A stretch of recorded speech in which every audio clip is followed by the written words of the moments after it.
बिस्मिल्लाहिर्रहमानिर्रहीम। अस्सलाम वालेकुम व्यूअर्स। आज के लेक्चर में हम पढ़ेंगे कोलिजन्स के बारे में। तो कोलिजन क्या होता है? An event during which particles come close to each other and interact by means of force. Interact means के इंटरेक्शन करते हैं, by means of force is called collision. There are two types of collision. एक collision होती है head on collision, एक होती है head on collision जिसमें दो ऑब्जेक्ट्स से दो गाड़ियां हैं तो दूसरे के साथ टच करती हैं और कोलिजन होती है। और दूसरी जो कोलिजन होती है वो कोलिजन एट अ डिस्टेंस होती है। लाइक ये जो है ये एक प्रोटॉन है और इसके गिर्द ये मैंने फील्ड ड्रॉ की हुई है। ठीक है, फील्ड है इसके गिर्द ये सारी, और ये न्यूक्लियस है तो इसके गिर्द ये वाली फील्ड है।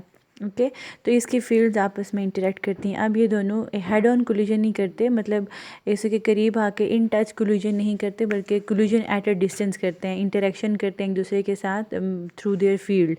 ठीक है, दो तरह की कोलिजन्स होती है हमारे पास। एक होता है इलास्टिक कोलिजन जिसमें kinetic energy and momentum conserved होते हैं, और ये कोलिजन अक्सर जो है वो सब एटॉमिक लेवल पे एग्जिस्ट करती है। एटॉमिक मींस एटम में, और सब एटॉमिक मींस के एटम के अंदर प्रोटॉन न्यूट्रॉन्स मतलब कि छोटे पार्टिकल्स के ऊपर ये इलास्टिक कोलिजन जो है वो ओबे होता है, मतलब कि जिसमें before and after kinetic energy and momentum conserve रहते हैं, इक्वल होते हैं। और दूसरी कोलिजन होती है इन इलास्टिक कोलिजन जिसमें मोमेंटम तो कंजर्व होता है लेकिन काइनेटिक एनर्जी कंजर्व नहीं होती। ठीक है, मींस के उसमें काइनेटिक एनर्जी कंजर्व ना होने को हम मैथमेटिकली कह सकते हैं कि kinetic energy of the system before collision is not equal to kinetic energy of the system after collision. तो इस तरह की कोलिजन जो हमारे पास रियल लाइफ में जो कोलिजन होती हैं, लाइक बिलियर्ड बॉल कोलिजन, जो कि एक बिलियर्ड बॉल्स की कोलिजन्स होती हैं, या दो कार्स के आपस में कोलिजन होगी। तो आप देखें उसमें तो अब सपोज़ टू कार्स हैं तो बिफोर कोलिजन उनकी वेलोसिटी होती है, उनकी काइनेटिक एनर्जी होती है, लेकिन जब वो कोलिजन कर जाती हैं तो फिर kinetic energy of the system zero हो जाती है, वो रुक जाती हैं। तो before collision kinetic energy is not equal to after collision kinetic energy. So हम कह सकते हैं कि जो रियल लाइफ में जो बिग ऑब्जेक्ट्स होते हैं उनकी कोलिजन इनइलास्टिक होती है, क्योंकि उनमें kinetic energy before and after conserve नहीं होती, जबकि इलास्टिक कोलिजन में both of them are conserved, और इलास्टिक कोलिजन सिर्फ और सिर्फ सब एटॉमिक लेवल्स के ऊपर फॉलो किया जाता है। अब है एक डेरिवेशन हमारे पास जिसमें हमने क्या निकालना है, हमने एक्सप्रेशन निकालना है, हमने भी डील करना है perfectly elastic collision in one dimension. One dimension का मतलब है कि दो ऑब्जेक्ट्स जो हैं वो इन द सेम डायरेक्शन या इन अपोजिट डायरेक्शन मूव कर रहे हैं। मींस वन डायमेंशन मींस के लॉन्ग एक्स एक्सिस मूव कर रहे हैं। तो इनिशियली उनकी वेलोसिटी u1 u2 थी, तो उन्होंने कोलाइड किया और कोलिजन के बाद अगेन वो मूव करने लगे तो उनकी वेलोसिटी v1 v2 होगी। सिंस चूँकि हमारे पास परफेक्टली इलास्टिक कोलिजन, तो उसकी यही कंडीशन है कि मोमेंटम भी कंजर्व होगा और काइनेटिक एनर्जी भी कंजर्व होगी। तो पहले हमने मोमेंटम कंजर्वेशन लगाया बिफोर कोलिजन। इनकी आपको पता है कि मोमेंटम m1 v1 की इक्वल, तो बिफोर कोलिजन सिस्टम की वेलोसिटीज़ के साथ लिखा, आफ्टर कोलिजन सिस्टम की वेलोसिटीज़ के साथ हमने इसको लिखा। ओके, फिर जो है हमने क्या किया कि m1 वालों को एक साइड पे कर दिया, m2 वालों को एक साइड पे कर दिया, और इस इक्वेशन की ये फॉर्म लेकर आ गए। दूसरा जो है परफेक्टली इलास्टिक कोलिजन में ये होता है कि काइनेटिक एनर्जीज भी कंजर्व रहती हैं। सो हमने उसको मैथमेटिकली लिखा, before collision kinetic energies equal to after collision final kinetic energy. तो ये वही सिस्टम की हमने काइनेटिक एनर्जीज लिखी, क्योंकि हमारे पास देखें ना u1 u2, तो m1 u1 square m2 u2 square साथ में हाफ डाल दें तो ये आपके पास बिफोर और आफ्टर काइनेटिक एनर्जीज आ गई। m1 वालों को एक साइड पे कर दें, m2 वालों को एक साइड पे कर दें, जो चीज़ें कैंसिल होती हैं उनको कैंसिल करें तो आपके पास ये फॉर्म आ जाएगी। ठीक है, अब क्या होता है कि हाँ जी, इसको हम कैसे लिख सकते हैं? अब हमने क्या करना है, इक्वेशन 3 को इक्वेशन 2 पे this is equation 3 and where is equation 2, this is equation 2। इस इक्वेशन 3 को इक्वेशन 2 पे इसको नोट कर लें। अब मैं आगे डिवाइड करूँगी इसको। इक्वेशन 3 है ये, इसको 2 पे डिवाइड किया, ये इक्वेशन 2 थी, ये वाली इस पे डिवाइड किया हमने।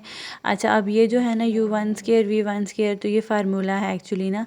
ये फार्मूला कौन सा है? ये वाला फार्मूला है a square minus b square is equal to a minus b a plus b। तो ये a square minus b square है, तो देखें मैंने a माइनस b किया, a प्लस b किया और इसको ऐसे ही लिखा। सिमिलरली इसको a minus b a plus b किया और इसको ऐसे लिखा।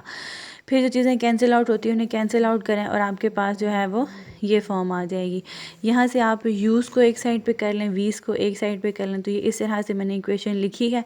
ठीक है, तो अब आप देख रहे हैं कि मैग्नीट्यूड ऑफ द वेलोसिटी जो है वो सेम ही होता है। लेकिन अगर वो इनिशियली 2 मीटर पर सेकंड से मूव करें बिफोर कोलिजन, तो वो आफ्टर कोलिजन भी 2 मीटर पर सेकंड की वेलोसिटी से मूव कर रहे होंगे, लेकिन उनकी डायरेक्शन ऑफ वेलोसिटी क्या हो जाती है, रिवर्स हो जाती है। ठीक है, ये देखिए ना, जैसे हम M1 बिफोर कोलिजन इस डायरेक्शन में मूव कर रहा था, लेकिन आफ्टर कोलिजन M1 जो है वो अपोजिट डायरेक्शन में मूव। सिमिलरली M2 इस डायरेक्शन में मूव कर रहा था और आफ्टर कोलिजन इस डायरेक्शन में।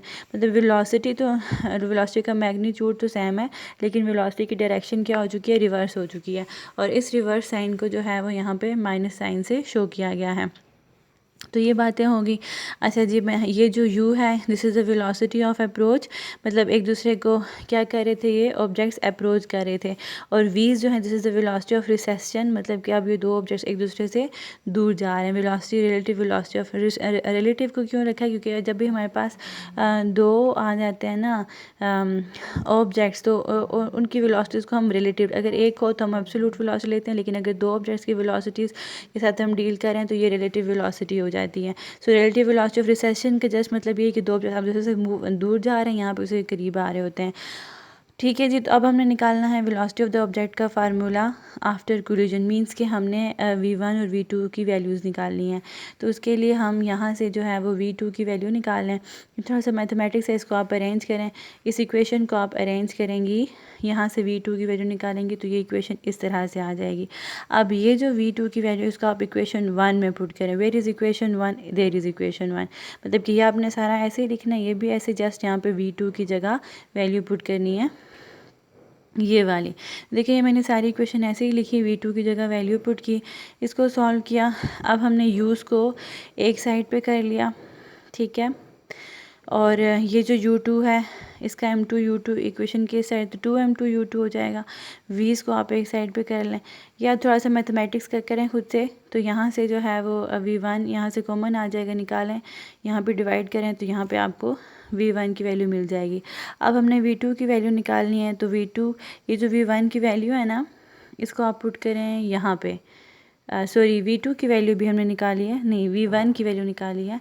v1 की वैल्यू को यहाँ पे पुट करें, माइनस u2 को इधर लेकर जाएं, और सॉरी ये है हमारे पास इक्वेशन ना, ये v1 की वैल्यू जो अभी निकाली यहाँ पे पुट करें, ये सारा ऐसे ही, तो v2 की हम वैल्यू हम फाइंड कर, अब देखते हैं कैसे फाइंड करते हैं। ठीक है, तो equation 5 implies that this much, ये हमने सारी v2 की वैल्यू पुट किया है। अच्छा, अब जो है यहाँ से u1s को देखें, ये और ये, इन दोनों में u1 कॉमन है, मैंने ये इस तरह से, ये और ये, इन दोनों में u2 कॉमन, तो मैंने इसको ऐसे लिख लिया। ठीक है जी, इसको सॉल्व करें एलसीएम वगैरह लेके, तो आपके पास ये v2 वेलोसिटी आ जाएगी और v1 की वेलोसिटी भी जो एक्सप्रेशन है वो आ जाएगा। इसको आपने मेमोराइज़ करें, क्योंकि न्यूमेरिकल्स में आपको ये याद होना चाहिए।